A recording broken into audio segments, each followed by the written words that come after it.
እንግዲህ በሚያሳዝን ሁኔታ ዛሬ በአምላክ ልቧን ሰብሯታል ማለት ነው። እሷ ደግሞ ስለሚወደኝ ነው እንደዚህ የሚነጫነጭብኝ ብላ እንደምትወደኝ ልትነግረኝ ነው ወይ በሩን ካልከፈትሽልኝ ያልከኝ ብላ ስታለቅስ እንግዲህ እብስት አቤት ኤርሜላን ላገባት ነው ብሎ እርፍ አለው ማለት ነው። ለህብስት እንግዲህ አሁን እዛ ቤት ውስጥ ማንም ሰው የላትም። ምናልባትም ታፈስ ልትቆም ትችላለች ብዬ ተስፋ አድርጋለሁ። ሁሉም አስመሳዮች ናቸው። በአምላክ ይወዳታል፣ ግን ደግሞ ያው አርግዣለሁ ብላ ስላስፈራራችሁ በዛ ፈርቶ እንግዲህ የማይወጣው ነገር ውስጥ ገብተዋል ማለት ነው። ግን እብስትዬ በጣም ነው ያሳዘነችኝ፣ በእውነት ነው የምላችሁ። ታዲያ መድኃኒቱን እንደማትሰጣት ተጠራጠረች በጣም ማለት ነው። እንትና ወይዘሪት ይፍቱ ማለት ነው በጣም ተጠራጥራለች። ምክንያቱም እቺ ልጅ መድኃኒቱን በሰጣት ኖሮ መድኃኒቱ እኮ የሚያሽመደምድ ነው፣ እንዴት ልትቆም ቻለች? ቆይ እንዴት ስትል እንግዲህ በጣም እንትናለች ማለት ነው። ከዛ በኋላ ይፍቱ እንትና ታፈስዬ የለችም ነበረ። ስትመጣ እንግዲህ ያው በስድብ ተቀበለቻት ወይዘሮ ይፍቱ። መቼም እንደና ነገር አይወጣም ከሷ አፍ እንደምታውቁት ነው። ዞሮ ታዲያ ያው ሰው ሲተኛ ጠብቃ ጉሮሯን ኪችን ውስጥ አንቀቻትና አንቺ መድኃኒቱን ትሰጫታለሽ ወይስ አትሰጫትም እንዴ? ኧረ ልቀቅኝና ላውራሽ እትዬ ምን እያደረግሽ ነው ብላ ለቀቀቻት። ከዛ መድኃኒቱን አትሰጫትም ወይ? እየሰጠኋት አይደለም እንዴ? ቆይ ምንድን ነው የተፈጠረው? ከዛ በኋላ አይ ምንም አልተፈጠረም። ግን ምንድን ነው እሱ? ችግር አለ እንዴ? አዎ ችግር አለ። ልጅቷ መራመድ ትችላለች እንዴ? ቆይ መድኃኒቱን እንደምትሰጫት በአምላክ ያውቃል። እኔ በምን ያውቃል አንቺ ካልነገርሽው በስተቀር ብላ እንደምንም። በሌላው ደግሞ ኤርሜላ አቶ አለምን በቪዲዮ ሪከርድ እንግዲህ አድርጋው እያስፈራራችሁ ትገኛለች ማለት ነው።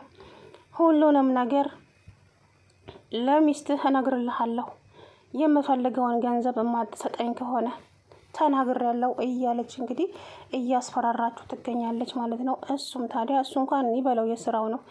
እብስትን የካደ ሰውዬ ለማንም ይሆናል ብዬ አላስብም ማለት ነው። እና እብስትዬ የኔ ቆንጆ እውነት በጣም ነው ያሳዘነችኝ። እንግዲህ ብቻ እች ልጅ እኮ ለህግ መደወል ትችላለች ማለት ለፖሊስ መደወል ትችላለች። ሀብት ንብረቴን ሊቀሙኝና እኔን ደግሞ እንዳልራመድ አድርገው መድኃኒት ቤት ውስጥ እየሰጠኝ ነው፣ ለዛ ምስክር አለኝ ብላ ለህግ መደወል አለባት። አብነትን እንዲረዳት ማድረግ አለባት። አሁን ላይ ምናልባትም አብነት ከጎኗ ሊቆም ይችላል። አብነትና እንትና ታፈስ ብቻ ናቸው። ኤርሜላ ተብዬዋ እንግዲህ አርግዣለሁ በሚል ሲያበያ ልጁ እንዳገባት ልታደርግ ነው ማለት ነው። እና ኤርሜላ በአምላክን በጣም ተወደዋለች። ማነው እብስትዬ ተወደዋለች። እቺ ደግሞ ከእብስት ለማራቅ ነው እንጂ በፍጹም አትወደውም ማለት ነው። ገባችሁ አይደለም? ግን የዚህን ያክል ክፋት ለምን እንዳስፈለገ ባላውቅም ኤርሜላ እንግዲህ ዛሬ ጭራሽ ፕላን እያወጣች ነበረ። አሁን ወይዘሮ እብስት አሁን እቺን የተቀመጥኩባት ክላስ ውስጥ አንቺ ትቀመጫለሽ፣ ኤርሚዬ ደግሞ ቀስ በቀስ ደረጃ ትወጣለች፣ ትልቅ ቦታ ትደርሳለች። አይ ኤርሜላ ይሄን ቤት እኮ ከስር እስከ ላይ እንደው በጠበጥሽው አይደለም? እውነት እኮ ጀግና ነሽ እያለች እንግዲህ ለራሷ እንትን እያለች ትገኛለች ማለት ነው። እዚህ ጋር ግን ወይዘሪት እንትና ምንም የምታውቀው ጉዳይ የለም ወይ ይፍቱ ምንም የምታውቀው ጉዳይ የለም። አቶ አለም ከልጅቷ ጋር ግንኙነት እንደጀመረ አታውቅም ማለት ነው። ስለዚህ እንግዲህ ከዚህ በኋላ ደግሞ ምን እንደሚፈጠር ለመገመትም ይከብዳል ማለት ነው። ምክንያቱም ደግሞ አቶ አለም ልጅቷን ሊገላት ይችላል። እሱ እንደሆነ በዚህ ነው የሚያምነው እና ሁሌም የሚያስፈራራቸው በዚህ ነው። ግንባሩን ልልሻለሁ፣ ወንድምሽን እንደዚህ ያደርግልሻለሁ እያለ እያስፈራራት ይገኛል። 10 ጊዜ ወንድምሽ አትበለኝ። እየሰለቸኝ ቃል ቢኖር ይሄ ነው። አሀ ሰለቸሽ፣ እንግዲያውስ እኔ ያሳይሻለሁ እያለ ነው ማለት ነው። እና እንግዲህ አቶ አለም ምን ሊያደርግ እንዳሰበ ባላውቅም ኤርሜላንም ለምን የኔ ያልሆነችም ነው። ምክንያቱም ደግሞ እንደዚህ ያለበት ምክንያት ያው ኤርሜላን እያማለላት እንደሆነ ሁላችንም እናውቃለን ማለት ነው። አቶ አለም ያ ነገር ግን ሳይሳካለት ቀረ። በአምላክ እንዴት እኔ የምወዳትን ሴት ሊያስረግዛት ቻለ? በምን ምክንያት የሚለው ነገር በጣም በጣም እንትን ብሎታል እና ያ ነገር ስለዚህ ይሄንን ልጅ የሆነ ነገር ማድረግ አለብኝ፣ ለዛም ደግሞ አብነት ያስፈልገኛል እያለ ነው ማለት ነው። አብነት ደግሞ እንግዲህ ከልጅቷ ጎን ይቆማል። ከእብስት ጎን ነው የሚቆመው። ምክንያቱም ልጅቱ ማንም ሰው የላትም። እብስትም አብነትን ታፈቅረዋለች። ይሄ ደግሞ ግልጽ ነው፣ ታያላችሁ። እመኑኝ፣ አብነትና እብስት አንድ ላይ ይሆናሉ። ምክንያቱም ባትወደውም እንኳን ስለሚንከባከባት ስለሚያዝንላትና ብቻ ከሱ ጋር ትሆናለች። ከዛ በአምላክ ይናደዳል። በአምላክ ወዷት ወይም አፍቅሯት አይደለም እዚህ ነገር ውስጥ እየገባ ያለው። ምክንያቱም የእንቅልፍ መድኃኒት ሰጠችው፣ አብረው አደረች። ከዛ በሳምንቱ አርግዣለሁ ብላ መጣች። አያችሁ የሰው ነገር እንግዲህ። እሱም ደግሞ በሰዓቱ ደንግጦ ነበረ በጣም። እንዴት እንደዚህ ሊሆን ይችላል? በፍጹም እንደዚህ ሊሆንማ አይችልም እያለ እንግዲህ በጣም ነበረ እንትን ሲል ነበረው። ከዛ እሱና እሷ ሲጨቃጨቁ እንግዲህ ወይዘሮ ይፍቱ ስራ ሰማቻቸው ማለት ነው። ሁለቱንም እንጂ ጭራሽ አስረግዘህልኛል ብላ እንግዲህ ስትጮሁበት ነበር እንዳያችሁት ማለት ነው። ዞሮ እንግዲህ በአምላክ ዛሬ በር ከፍታ ለማንም አልዘግታ ቆልፋ ነበረ። አልከፍትም ብላ ነበረ ወይዘሪት ማናት እብስትዬ። እብስት በሩን ከውስጥ ቆልፋ እንግዲህ እቺ ልጅ እንዴት ብትጠግብ ነው በር ማትከፍተው? እንዴት ነው የጠገብሽው? አንቺማ ዱላ ትጋብዥናለሽ ሰሞኑን እያለች አጸያፊ ቃላቶችን እየተናገረቻት ነበረ። እሷም ጆሮዋን ይዛ የእነሱን መለፍለፍ እንዳትሰማ በቃ ዝም አለች ማለት ነው። ከዛ በኋላ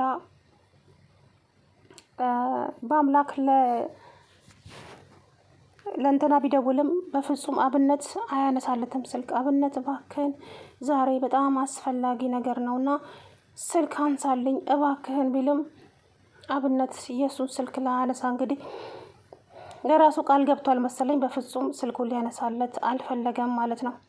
ከዛ በኋላ ወደ ቤት ማምጣት ስለነበረበት ቀጥ ብሎ ወደ ቤት መጥቶ እንግዲህ እብስት ክፈችልኝ በሩን አልከፍትልሽም ካልሽኝ ነገ እስከ ነገ ጠዋት እዚህ ቁጭ ብዬ ጠብቅሻለሁ እንጂ የትም አልሄድም ሲላት እንግዲህ ፍቅሩን እንደሚያፈቅራት ሊነግራት የመስሏት ነበር። ደስ ብሏት ከአልጋ ላይ ወርዳ እንግዲህ ወደ እሱ መጣች ማለት ነው። በሩን ከፈተችለት። እዛው በር ስር ቁጭ አሉ። ምን እብስት? አቤት። ላገባ ነው ኤርሜላን ላገባ ነው። ምን? በቃ ከዛ እንባዋን እንግዲህ ለቀቀችው ማለት ነው። እንዳያቸዋት ማለት ትወደዋለች፣ በጣም ነው የምትወደው እብስት። ግን ምን ዋጋ አለው ታዲያ?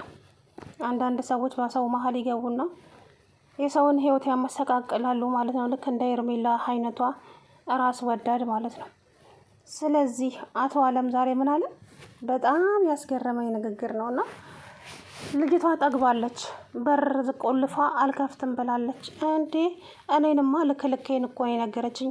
ነገማ ልትደበድበኝ ትችላለች። እስቲ ምናልባት ለአንተ እንትን ትል ይሆናል አናግራት አለችው። አይ እኔ አሁን ሄጄ ልጄ ብዬ ማስመሰል አልችልም። አያችሁ፣ ያ ማለት እሷን ራሱ ቀን እየጠበቀላት ነው ያለው ሰውየው ሊገላት ማለት ነው። በጣም ነው የገረመኝ፣ በጣም ከምነግራችሁ በላይና አቶ አለም እኔ እንጃ እች ልጅ ብቻ አንድ ቀን ችላ የተነሳች ቀን ሁላቸውንም ድባቅ እንደምትከታችሁ አለመዘንጋታችሁ። እብስት አውቆ የተኛ ቢቀሰቀሱት አይሰማም የሚባለው ነገር እውነት ነው። እብስት አሁን ዝም ብላ አንድ ቀን የተነሳች ቀን ግን ለራሳቸው መፍራት አለባቸው ማለት ነው። አለም ሆነ በአምላክ በእርግጥም ምንም የሚያውቀው ጉዳይ የለም። ዛሬም ነገም ይወዳታል እብስትን ማለት ነው። ግን ደግሞ ያልሆነ ነገር ገጠመው። በቃ አሁን በሷ እብስት ዋናችንም የምናስበው እንደዛ ነው። እብስት አሁን እያሰበች ያለችው ምንድን ነው? ኤርሜላን አፍቅሯት ያስረገዛት ነው የሚመስላት። በቃ እኛ ሴቶች ስንባል እንደዚህ ነው፣ በትንሽ ነገር ነው እንትን የምንለው ውስጣችንን እና ነገሩ እንደዛ አይደለም።